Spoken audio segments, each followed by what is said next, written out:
retarded. Okay, this is retarded. And you're retarded if you believe it. In reality, the school was organizing a memorial to Kirk in the courtyard. Nobody's trying to hide that that's where Charlie was killed. And the school has invested in replacing the grass where Charlie was speaking with new pavers. But the pattern of pavers match standard hardscape and drainage designs. There is zero evidence of anything structurally anomalous. But again, the facts don't matter. This is the whole thing. The facts don't matter. I can spend all day doing this. The facts don't matter. They are of zero consequence to Candace or her myriad followers. Because here's the shtick. And this is always Candace's shtick, always in front. It's also happened to be Tucker's shtick and the rest of the conspiracy woke right. The goal is to create a miasma of suspicion around an event in order to undermine trust in systems and foster a belief that the conspiratorial leader is the only one who's telling you the truth. That's the entire game. It's the game over and over and over. So in this particular case, the goal is to create a bunch of smoke and nonsense, a bunch of distraction around Charlie's murder and around Erika. Because again, the idea here is to try to show that Erika is a joke or nefarious or an assassin and turn Charlie's assassination into, again, a call for conspiratorial thinking that implicates everything from our allies to the federal government, everything from close friends of Charlie's to his widow. I don't think Candace is stupid. I think Candace has a unique capacity to convince herself that anything she is saying at the time is a thing she believes. That is, in fact, a unique capacity. It makes her fantastic on camera. It also means that she's a sociopath. But do I think that Candace Owens, deep down in her rational brain, whatever is left of it, believes that Erika is complicit in Charlie's murder? I don't. I think that she does this because she is a sadist and she enjoys watching Erika and TPUSA and everyone else sane try to fend off her insane accusations day after day. I think she enjoys watching episodes like this one and thinking, hey, look, Shapiro's spending all day on me. He's spending all day fending off these insane accusations. And again, on a broader societal level, the goal is to essentially destroy anyone who stands in the way of Candace Owens' aspiration. Here's the thing, Ben Shapiro. Candace Owens, at least she's looking for the truth. At least she's looking for receipts and figuring out why this happened. Because the Fed slop that everybody's feeding us is a bunch of bullshit. And just calling around saying, oh, she's a retarded, she's a psychopath, she's crazy.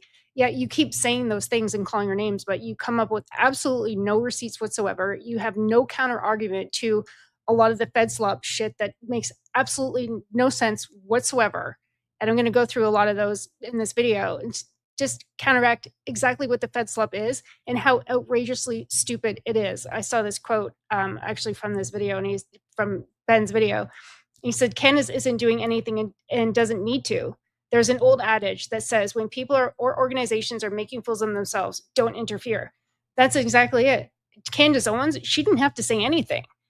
Anybody that has a remote amount of common sense is not buying the Fed slop. They're not buying the bullshit whatsoever. And the biggest thing for me, and I saw a guy comment online, he said, after he saw this video, he goes, yeah, I get it now. This is absolutely fucking crazy. So have a look here too. It's going to explain how the 30-06, what it would do to, or what they're trying to tell us.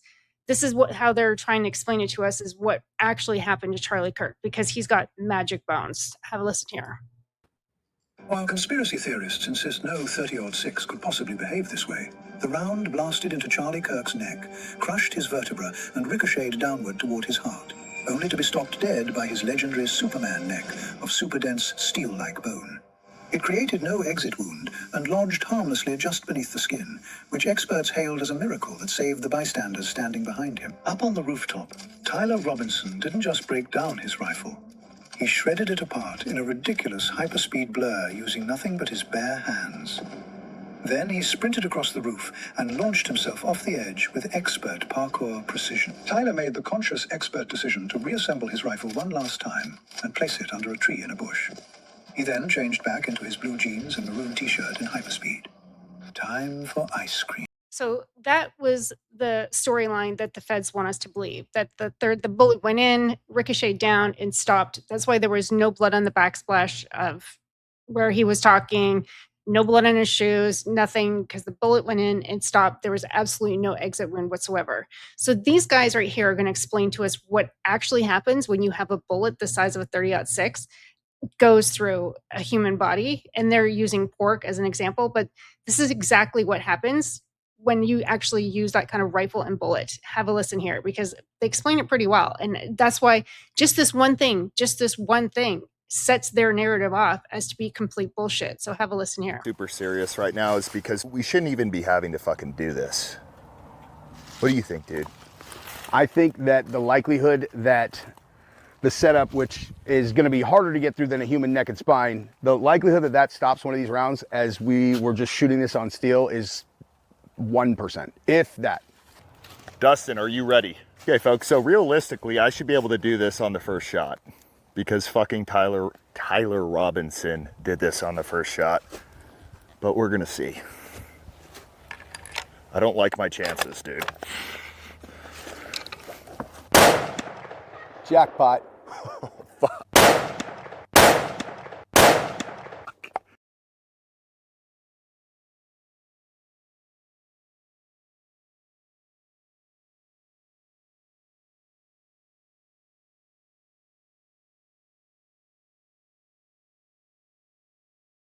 All right, folks, so just so everybody understands, it blew Oh my God. straight through. There is a bone in here as well.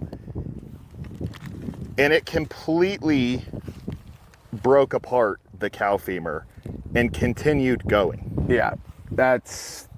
And we're buying this. It's a 30-06, dude. It's a Charlie's neck. No chance. It's the old war gun, dude. You want this, dude? I'll take it home. You got a grill? Folks, on this one, what we did is we put two porks, Charlie two necks. put himself directly behind Charlie. Yep. If it would kill both of them. And we also have a concrete cinder block behind it. So. Okay, here we go. Oh, wait, hang on. Ears.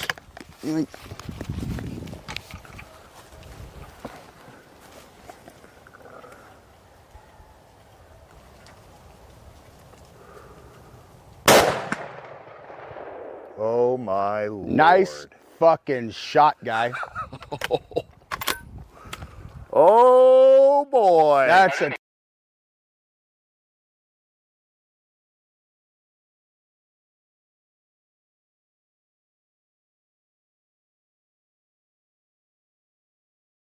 So you have those two videos. You have one is their magic bullet narrative where it goes in and hits and goes down versus what actually happens that blows the shit up of two pork pieces and a piece of concrete.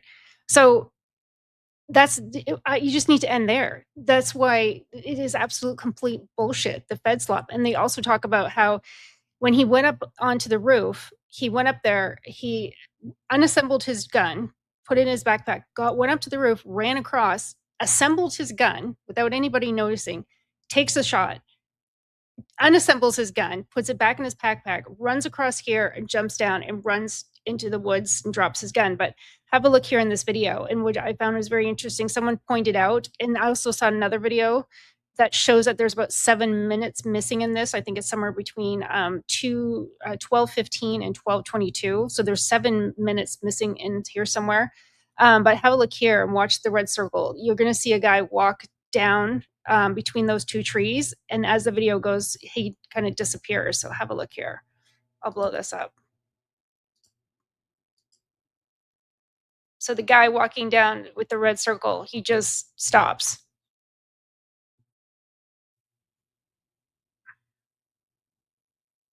So now they want us to believe that he ran into the woods here, and you're going to see, I'll blow it up.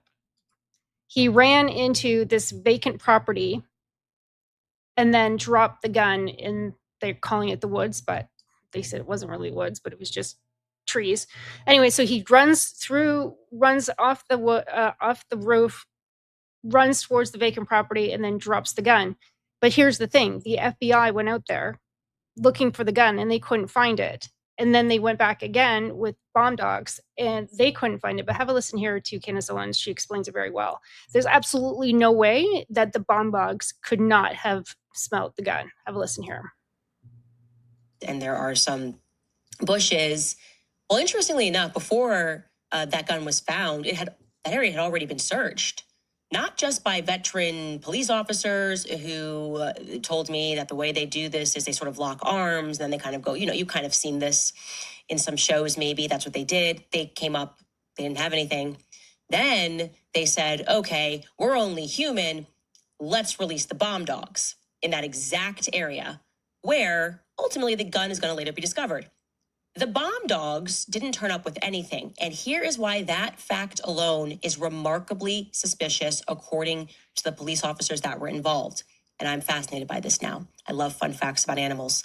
Obviously, we all know that dogs have incredible scent, right? Their sense of smell is like what literally up to 100,000 times more than a human scent. Now, in case you didn't know, and I did not know this, over $19 billion has been spent on research and development of technology that can detect explosives, okay? Over $19 billion. And yet, no man-created technology comes close to conquering the scent of a dog. Essentially, what I'm saying to you is that dogs are the highest grade available technology that we have when it comes to detecting explosives. And bomb dogs are specifically trained to detect explosive like gunpowders. That's why they have these animals at police departments. Even an untrained dog, like even just your dog, and like you're walking your dog and he's got like a scent and you're like, what's going on? And nobody smells. They can pick up a scent of a fired weapon days after it was triggered. Their nose will still pick up that scent. A bomb dog, they can smell it up to a week, right? Maybe even more because they're specifically training. And during this training process, I'm reading they'll cover something in chemicals. They'll train them. So like after it rains, obviously they're just training their scent to get stronger and stronger and stronger. After a week, after an explosive goes off or a weapon is fired, they will tell you, here it is. They'll be able to find that weapon. I'm telling you this so that you can comprehend that if you're sending out bomb dogs to find a weapon that was just recently fired like an hour ago, that's not even fun for them. That's not even interesting. That's ridiculous. You're basically saying to that dog, 1 + 1 = what? It's too easy. This is what they did. They sent these bomb dogs out and they go over to the area and they find nothing. The highest grade technology that we have finds nothing. And they want us to believe that he dropped the gun there and that the bomb dogs didn't smell it. And then I think it was a day later, some junior FBI guy new to the FBI found it just randomly in the lot there. Couldn't be found by bomb dogs, but this random young FBI guy found it. So again, the Fed slop is just unbelievable. And Ben Shapiro mentions them paving over the area where he was killed. And Candace Owens actually had on the guy who paved over. She spoke to him, and he said that he got called on the Friday. I think this happened on a Wednesday. He was called on the Fridays. Emergency needed to get this covered over, like no crime scene. There was absolutely no crime scene whatsoever. And then they have an emergency. We need to cover over this. And the guy was saying he owns a paving company, and he's like, I couldn't find anybody in the weekend, so I was calling. And he said that he was the second guy that they called. He goes, because the first guy, of course, all their guys are off. So he was the second one in line that got the call. And they said it was for Charlie Kirk. He says, yeah, I'll try to rally up the troops to get it done. But they were out there on a Saturday and Sunday doing this and filling this over.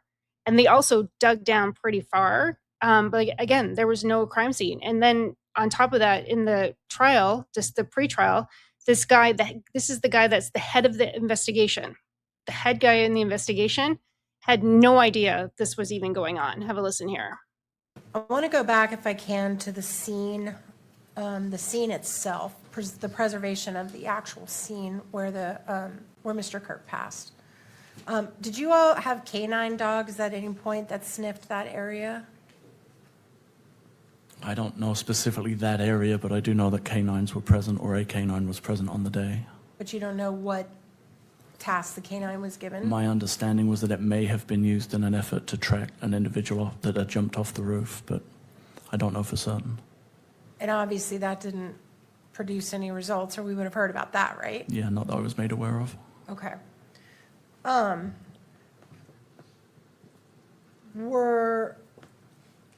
Do you know when the tent and the stuff was actually removed from the scene? I don't. I would imagine It had been at least a couple of days, if not longer than that, before anything was removed from the scene. You didn't have to give permission to remove the tent? Me, personally? Right. No. So you're not sure when it was removed? No. And were you involved in the decision to pave over the dirt that was under the tent? At UVU? Uh-huh. No. Did you know that happened? Only because it was in the news. All right. But you don't know when or who ordered that? Nope. So think about that. The guy that's leading the investigation, he wasn't the one that called to plow over where the scene was and have it paved over. He had no idea it was even happening. Seems very odd. It seems like a huge major crime scene that should have been contained for probably more than 48 hours. It's ridiculous.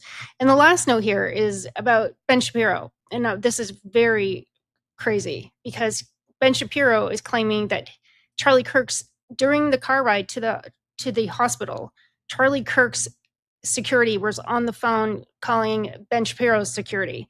So Ben knew all this was going on before the public did.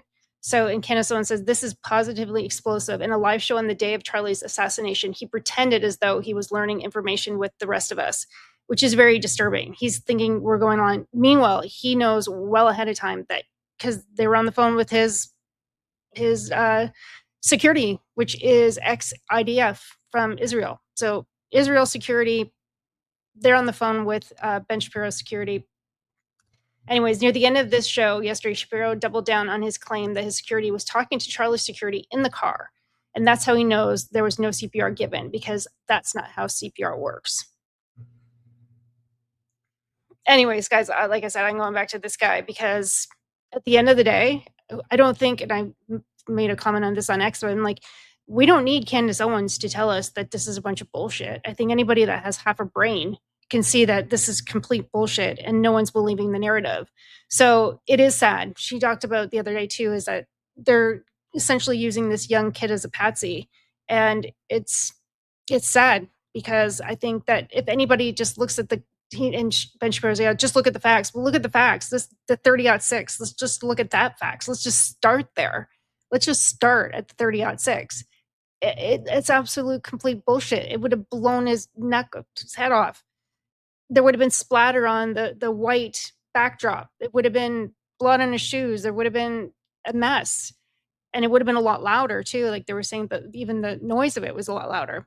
But anyways, guys, let me know your thoughts. I think it's absolutely crazy. Just the hypocrisy just drives me nuts because they literally think that we're retarded. They think that we're stupid. We think that we can't think for ourselves. And we're supposed to believe there's Ben Shapiros of the world that are completely in the back pocket of Israel. And who knows who was involved, but I can tell you that, and like Candace said, she's not 100%, 99% sure. I'm pretty much saying, I'm pretty much 99% sure Tyler Robinson didn't do it. This is absolutely ludicrous, and it just makes no sense. Like I said, just start with the 30-06. Let's start there. Anyways, guys, let me know your thoughts. Please like, subscribe, share, hype, and I'll talk to you soon.